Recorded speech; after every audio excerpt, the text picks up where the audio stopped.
정치권 관심 뉴스 짚어보는 포커스 나이트 시간입니다. 오늘은 송영훈 국민의힘 대변인 그리고 성치훈 민주당 정책위 부의장과 함께하겠습니다. 두 분은 안녕하십니까? 윤석열 대통령이 거부권을 행사한 쌍특검법 그리고 지역화폐법 등 3개 쟁점 법안이 오늘 재표결에서 부결돼서 폐기됐습니다. 여야 반응 극명하게 엇갈렸는데요. 직접 듣고 오겠습니다. 그 어떤 권력자라도 범죄를 저질렀으면 처벌받는 것이 공정이고 상식입니다. 김건희 특검법이 통과되고 공표될 때까지 우리는 계속 발의하고 추진하겠습니다. 민주당은 이재명 개인을 지키는 방탄이지만 우리는 헌정 파괴 세력들로부터 대한민국을 지키는 것입니다. 나라를 지키는 이 대열에 한치의 흔들림 없이 함께 해주시기를 바랍니다. 네, 오늘 재표결에 국회의원 300명이 전원이 참여를 했습니다. 그런데 일단 김건희 여사 특검법 여당 의원이 108명인데 부가 반대가 이제 104명이 나왔네요. 4명의 이탈표가 나왔습니다. 국민의힘 안에서 어떻게 평가하십니까?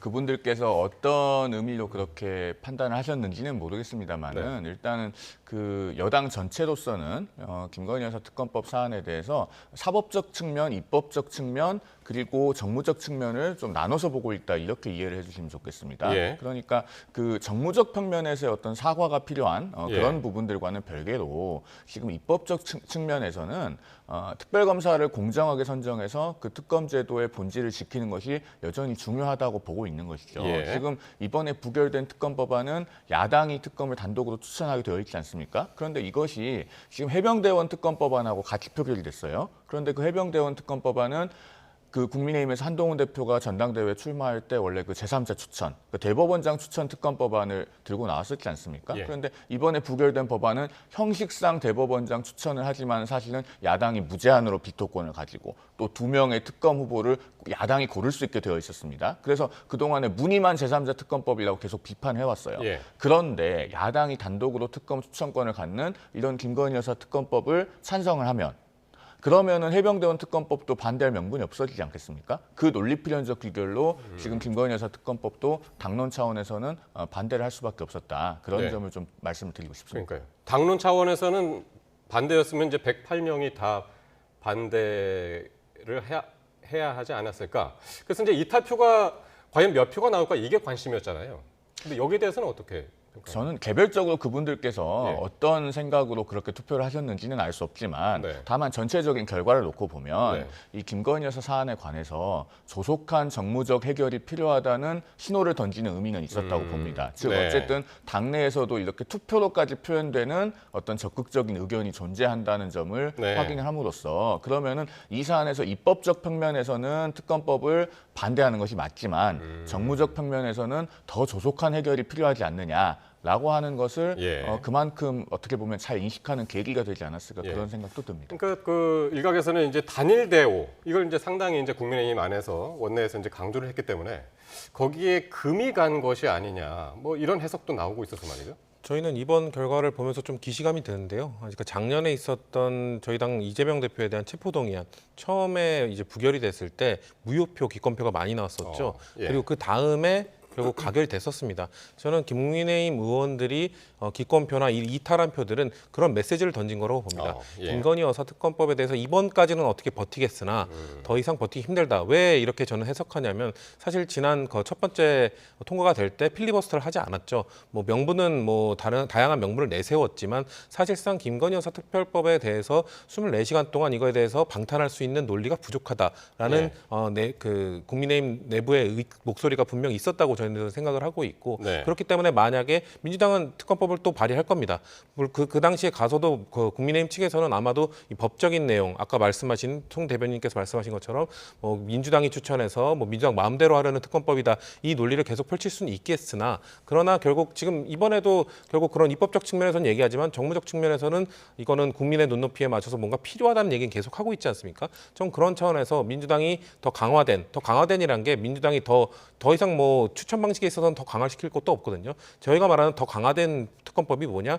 지금 계속해서 뭔가 그 짙어지고 있는 김건희 여사 관련된 의혹들을 더 진실을 향해 가고 있는 그 내용들을 더 담아낸다면은 저는 다음번에는 아마도 국민의힘에서 더 많은 이탈표가 나올 수도 있다. 예. 이번에는 아마 8표밖에 안 되기 때문에 8표만 이탈하면 가결이 되기 때문에 네. 혹시 경고를 하고 싶은 국민의힘 의원들도 이번까지는 좀 참자라는 의원들도 있을 거라고 봅니다. 다음 달 재발이 한다고 그랬죠? 예, 최대한 예. 빠르게 할 걸로 알고 있습니다. 알겠습니다. 그때 상황 다시 한번 보기로 하고요.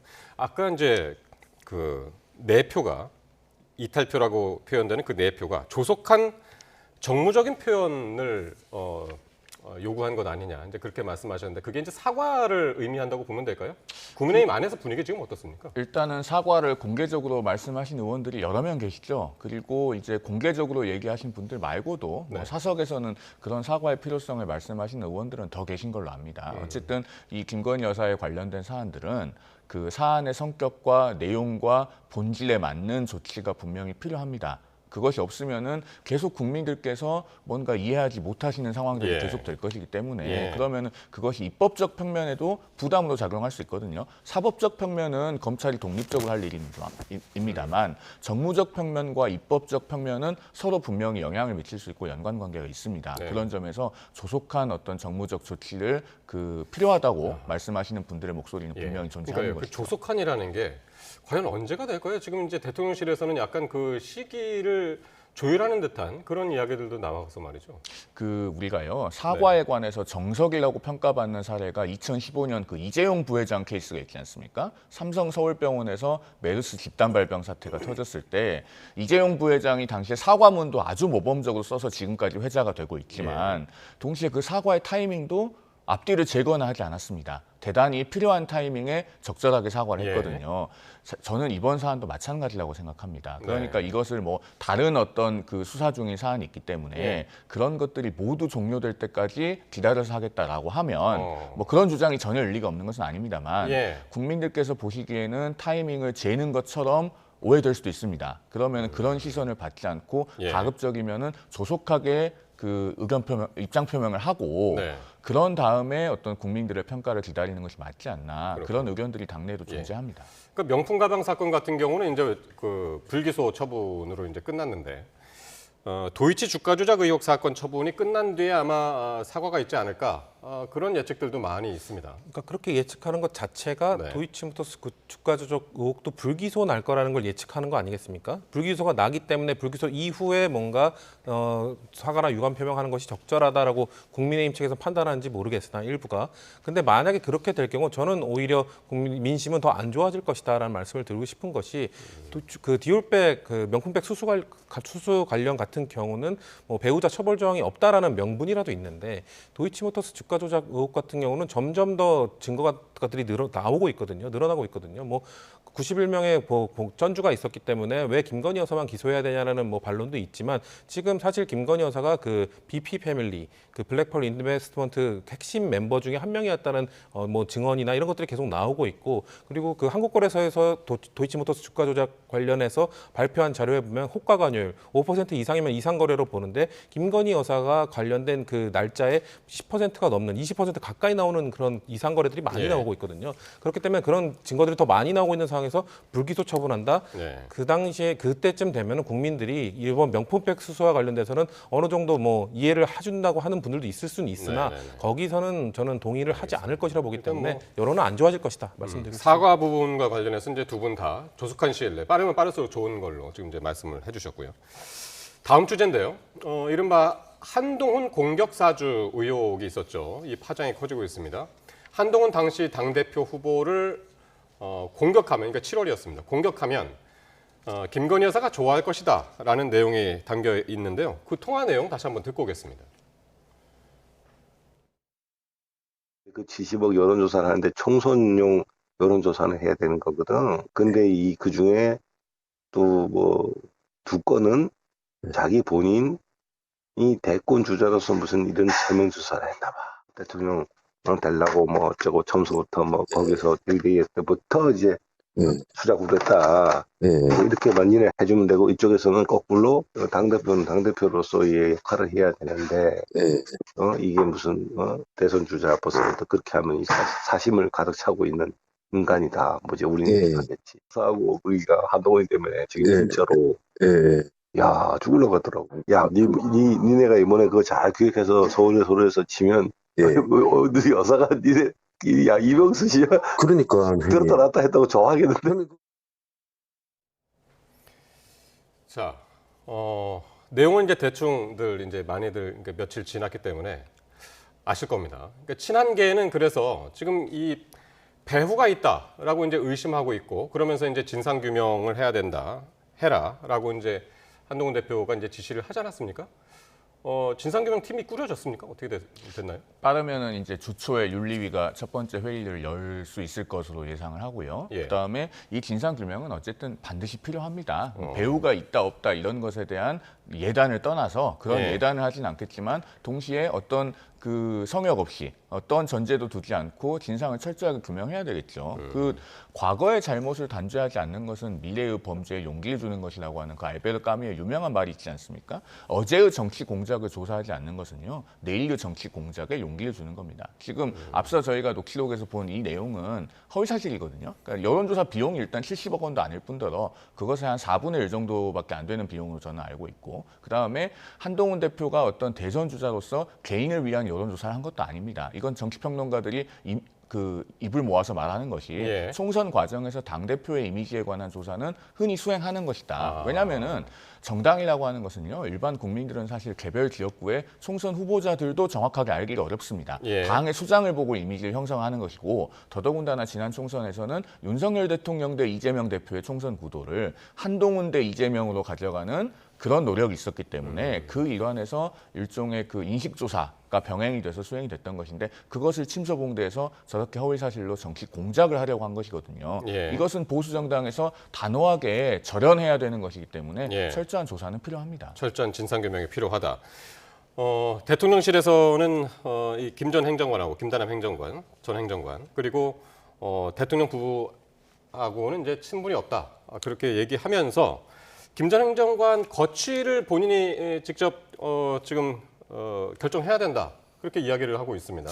야당 입장에서는 지금 어떻게 보고 있나요, 이 사안을? 뭐 사실 사퇴를 한다고 해서 문제가 해결되진 않는다고 봅니다. 그리고 대통령실에서 처음에는 일면식도 없다고 했다가 김대남 전 행정관과 대통령이 찍은 사진이 3장 이상 나오게 되니까 이제 친분이 없다로 돌아섰는데요. 그것부터 처음부터 해명이 전 꼬였다라는 말씀을 드리고 싶고, 글쎄요, 김대남 전 행정관이 그 아까 전에 뭐 공격사주 의혹, 저는 그 부분도 일단 국민의힘에서 뭐 자체 조사를 통해서 어떤 부분이 있었는지 밝혀내겠지만, 저희는 그 공격 사주를 인한 대가로서 지금의 자리에 간 것이 아니겠느냐라는 의혹 제기를 강하게 하고 있는 것이거든요. 예. 왜냐하면 지금까지 봤을 때 지금 김대남 전 행정관이 가 있는 자리가 전문성을 요하는 자리입니다. 그렇기 때문에 사실 뭐 기재부 공무원 출신 아니면 뭐 감사원 출신 이런 그 공무원 출신이 가거나 아니면 보통 그 정도의 연봉을 받는 공공기관의 감사 자리는 전직 의원 보통 이렇게 가거든요. 근데 예. 김대남 전 행정관은 선임행정관 출신으로 선임행정관은 2급에서 3급 정도의 위치를 받습니다. 근데 3급으로 활동했던 것으로 알고 있고, 그 3급을 받았던 사람이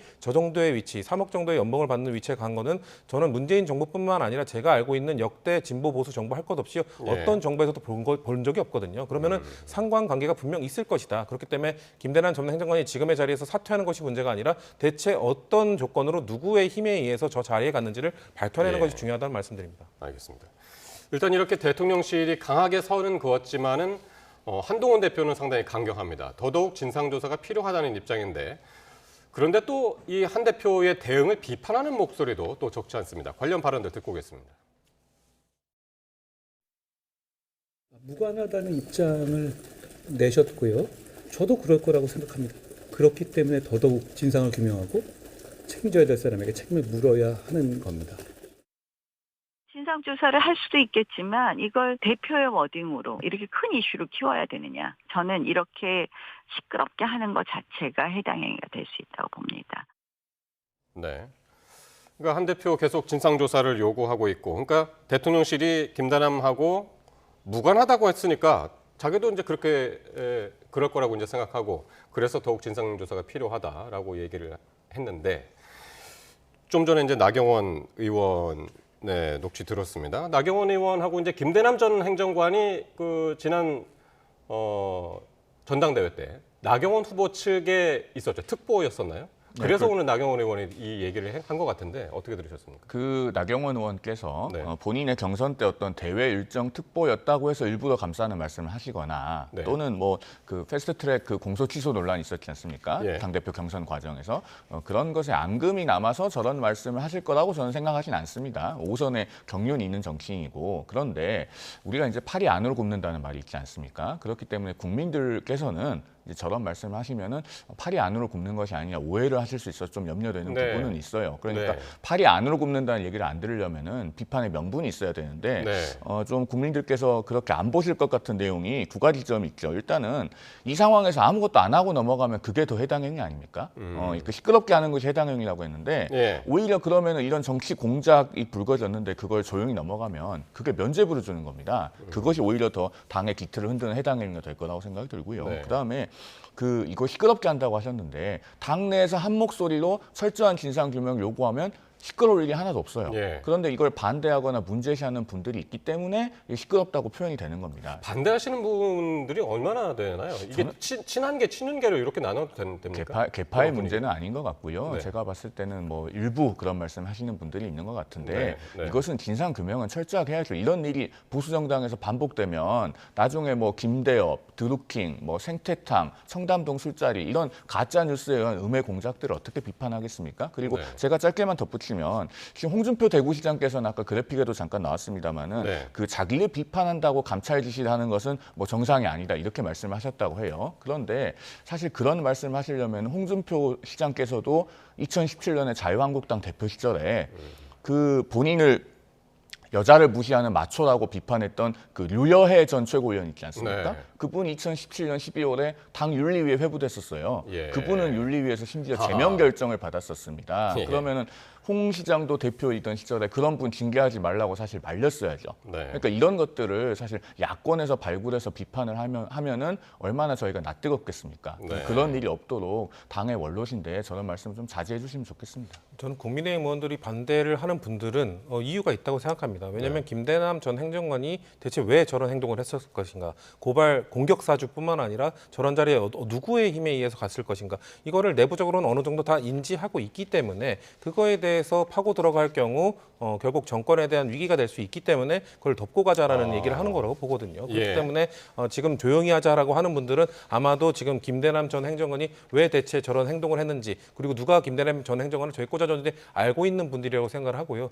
그러면 더더욱 밝혀야죠. 근데 밝히긴 어렵죠. 왜냐하면 이건 그 국민의힘에서 아무리 자체 조사를 하더라도 뭐 수사권이 있는 건 아니지 않습니까? 그럼 김대남 전 행정관이 거부를 하면 밝힐 수 없고 대통령실 차원에서도 이 문제를 해결할 의지가 없죠. 왜냐하면 누군가 배우가 있다면 대통령실 안에 있을 것이기 때문에 그거에 대해서 밝힐 의지가 없기 때문에 이 문제는 아마도 진실을 밝히는 매우 어렵겠지만 국민의힘 내부에서는 아마 인지하고 있을 것이라고 저는 생각합니다. 네. 성 부의장께서는 이게 그 배우가 있다고 보십니까? 배우가 없으면 어떻게 김대남 전 행정 아까 말씀드린 것처럼 저 위치에 갈 수가 없습니다. 저 위치에 간다는 것은 누군가가 힘을 써줬다는 것이고 누군가가 힘을 써주는 대가로서 뭔가 공격 사주라든지 그런 소스라든지 이런 것들을 줬을 것이 정황상 저는 유력해 보이기 때문에 예. 뭐 밝히기는 어렵지만 지금 그 상식적으로 봤을 때 그런 정황이 이렇게 뻔히 있는데 그것이 예. 그냥 본인이 자원해서 저 자리에 갔다 그걸 믿을 사람은 저는 단 한 명도 없을 거라고 생각합니다. 진상조사단이 이제 다음 주부터 이제 활동이 시작된다고 했으니까요. 예, 그 한번 진행 상황을 이제 그때 가서 보기로 하겠습니다. 자, 그리고 이번에 이제 공천 개입 논란인데요. 이 논란이 됐던 명태균 씨가 김건희 여사하고 나눈 텔레그램 대화 내용의 일부가 공개가 됐습니다. 올해 총선을 앞두고 창원에서 김해갑으로 지역구를 옮기기로 한 그 김영선 전 의원에게 단수 공천을 달라라는 그런 내용이었는데요. 지금 이제 그게 이제 텔레그램 내용을 지금 이렇게 그래픽으로 만든 건데요. 예, 어떻게 보셨습니까? 일단 이런 대화를 국민들께서 쉽사리 납득하시기가 어려울 것 같아서 좀 걱정되는 부분은 있습니다. 그러니까 저 텔레그램 대화가 일단 뭐 여당 지도부나 공천을 직접적으로 결정하는 분과 나눈 대화는 아니고 또 네. 뭔가 누구에게 공천을 줘야 한다, 주지 말아야 한다는 것은 아니고 네. 어떤 그 개인의 의견 표명 차원인 것으로 보이긴 하고 또 이게 실제로 김영선 전 의원은 컷오프를 당했지 않습니까? 그래서 뭔가 그 저 문자가 공천에 직접적으로 영향을 미쳤다고 보기도 어렵습니다만 그럼에도 불구하고 사실은 저런 대화를 왜 대통령 배우자가 굳이 그리고 알려지지도 않은 사람과 나눠야 되는지에 대해서 사실 좀 의문을 가지는 그런 국민들의 시선이 있을 것으로 보이기 때문에 저 부분에 대해서 저는 오해를 살 수 있는 언행은 하지 말았어야 된다라는 생각은 들죠. 네, 오해를 사는 일은 하지 말았어야 된다. 그러니까 저 내용에 잠깐만 간추려 보면은 명태균 씨가 김 여사한테 김영선 전 의원 단수공천 해줘야 된다. 단수공천이 아니고 경선 나가면은 될 가능성이 적다. 떨어진다 분명히. 그러니까 김건희 여사가 단수공천 나도 단수공천이 좋다. 근데 경선이 원칙이다. 그런 내용이거든요. 그러니까 그런 대화를 나눴다. 그래서 저 대화를 나왔을 때 또 국민의힘 측에서는 결국 공천이 이루어지지 않지 않았느냐, 개입이 없었던 것 아니냐, 저런 사적 대화를 나누는 것 자체가 문제일 수는 있으나 법적으로 문제 없다 이런 말을 하고 있잖아요. 근데 결국 지금 24년 공천과 같이 나왔던 것이 22년 재보궐선거 공천입니다. 그러면 명태균 씨가 지금 그 정치자금법 문제로 지금 수사를 받고 있는 이유가 22년 재보궐선거 이후에 김영선 전 의원의 월급의 절반을 항상 매달 받았다는 것인데 그렇다면 왜 절반을 줬을 것인가? 명태균 씨가 아무래도 그 공천에 힘을 실어줬을 것이다. 아무런 그 정치적 당직을 맡고 있지 않은 명태균 씨가 어떻게 힘을 써줬을 것인가? 지금까지는 아무래도 김건희 여사나 윤석열 대통령과의 관계성 때문에 이 친분 때문에 그 힘을 써주지 않았겠냐는 의혹들이 계속 나오고 있는 것인데 이번에 나온 그 텔레그램 24년에 대한 지금 의혹이 어떻거나 대화가 있었다는 사실로 밝혀졌기 때문에 저는 22년에 대한 의혹도 점점 사실화되고 있는 것이다라는 말씀드리고 싶습니다. 24년 총선은 어쨌든 그 공천을 받지 못했고 결과적으로. 근데 22년 재보궐선거에서 공천을 받은 그 상황에 대해서 좀 더 자세하게 뭔가가 나와야 된다, 증거가 나와야 된다. 그런 말씀이시네요. 근데 이런 상황에서요, 정치권에서 지금 윤 대통령을 만날 때 자신과 윤 대통령이 함께 만났는데 그때 명태균 씨가 함께 있었다라는 진술도 나왔습니다. 이준석 대표의 말인데요. 한번 듣고 오겠습니다. 명태균 씨가 중간에 주선을 해서 연락을 해서 세 번째 만남이 이루어졌다. 그건 확인을 해주셨고. 이제 기억나는 뭐 말을 한 건 없고 다만 이제 호칭은 그때 대통령이 되기 전이지만 어쨌든 윤 전 총장은 명 박사라고 호칭을 합니다. 그러니까 일반적으로 그냥 그 전부터 알고 있었던 관계고 어느 정도 대접을 해주는 관계라는 걸 알 수 있죠. 그러네요. 네. 그리고 김건희 여사는 그때 이제 선생님이라는 호칭을 쓰는데 제가 아는 선에서 김건희 여사는 그 호칭은 자주 씁니다. 그러니까 명태균 사장에 대한 특별한 호칭이라기보다는 본인들을 도와주는 사람들에 대해서는 거의 선생님을 호칭하는 걸 제가 봤었기 때문에. 본인이 윤 대통령을 만날 때 명태균 씨가 주선을 했다. 근데 윤 대통령은 명태균 씨를 명박사라고 불렀고 김건희 여사는 선생님이라고 불렀다. 그래서 이게 꽤 친밀한 관계 아니냐, 이제 그렇게 해석이 지금 되고 있는 거예요.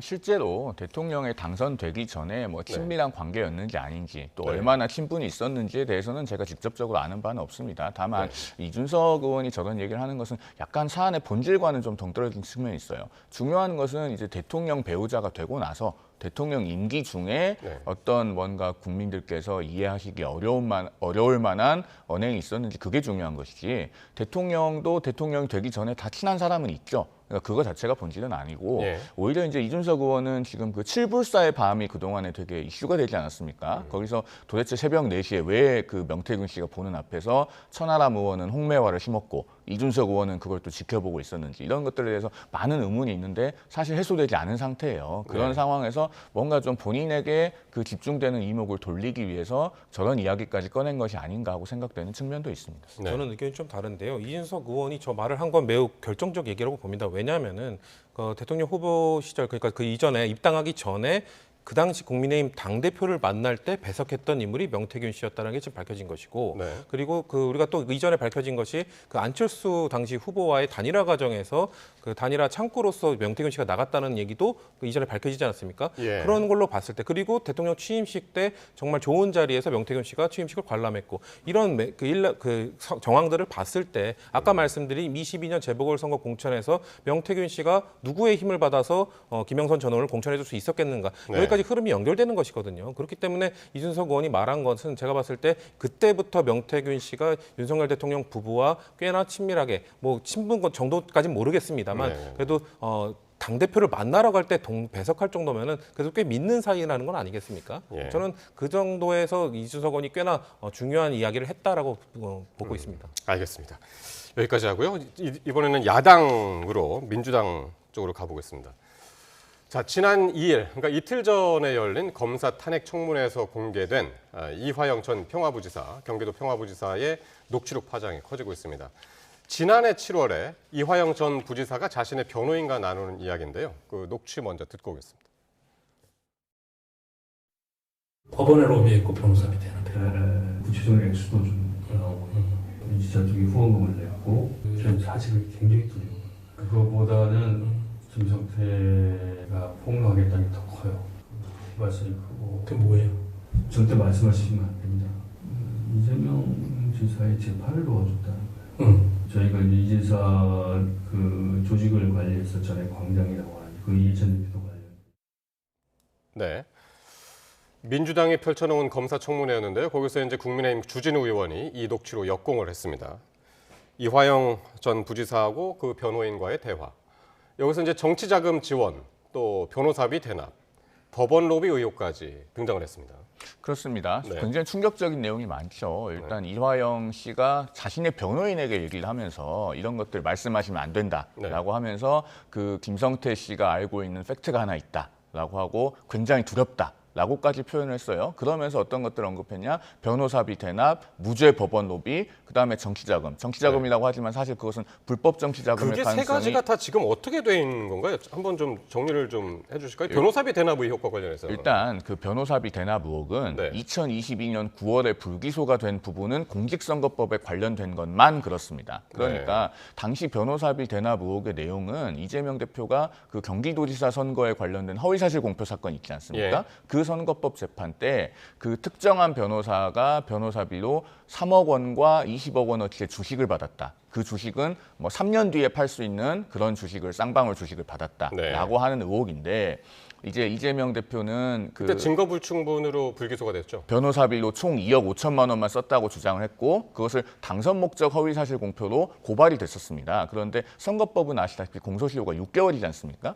6개월 안에 그 내용을 밝힐 수가 없어서 증거 불충분으로 불기소 처분을 하면서 이제 그 전환사채나 뭐 이런 등등으로 받았을 가능성은 있다라고 하는 부분은 여전히 남아 있어서 그 부분은 사실 종결이 안 된 상태로 있죠.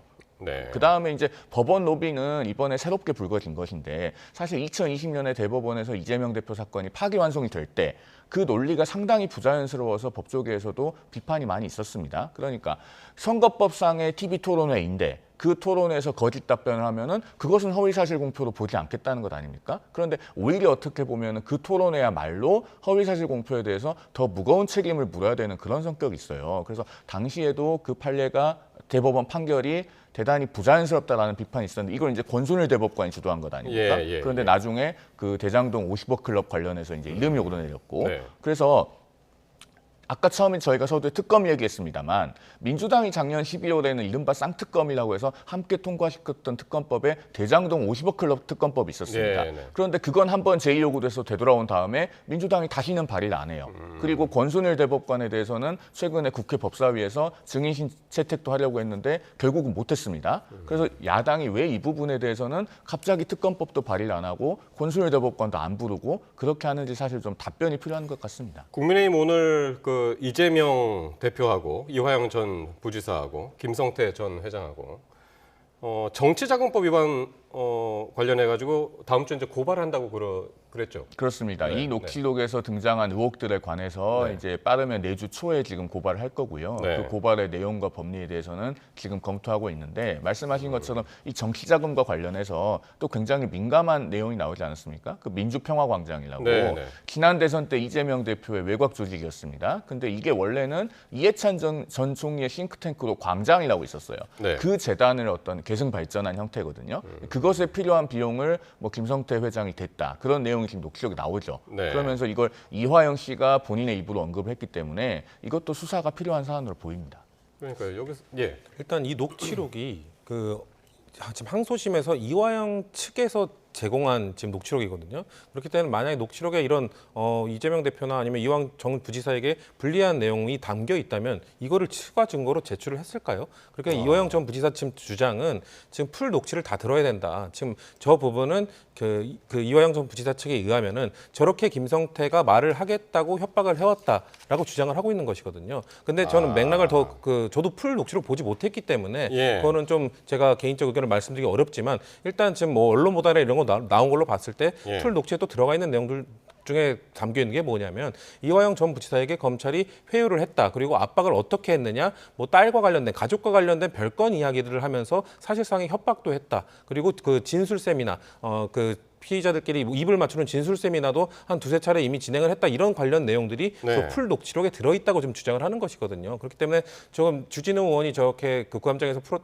회의장에서 풀었던 저 내용 일부의 내용은 사실상 이 전체 녹취록에 그 왜곡될 수 있는 내용을 담고 있다라고 이화영 전 부지사가 주장하고 있기 때문에 저는 풀 녹취록 전체를 두고 이거를 판단해야지 그거 일부만 보고 판단하기 어렵다는 말씀을 드리고 있습니다. 이번 녹취가 상당히 휘발성이 있었던 게 이화영 전 부지사가 팩트가 한 게 있는 것 같다.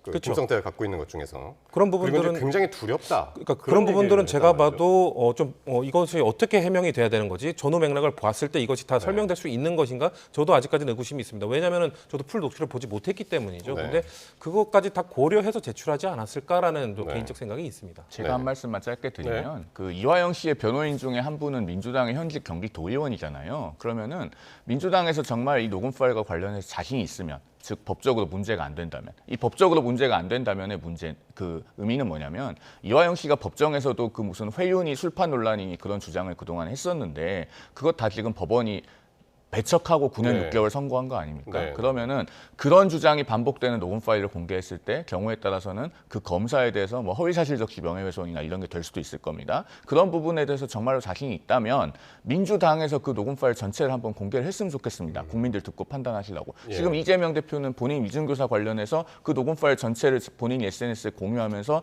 국민들 판단해 주시라고 하고 있잖아요. 그러면은 정말로 자신 있으면은 이 녹음 파일도 민주당에서 전체를 공개를 하면 되겠죠. 알겠습니다. 오늘 두 분 말씀 여기까지 듣도록 하죠. 송영훈 국민의힘 대변인 그리고 성치훈 민주당 정책위 부의장과 함께했습니다. 고맙습니다.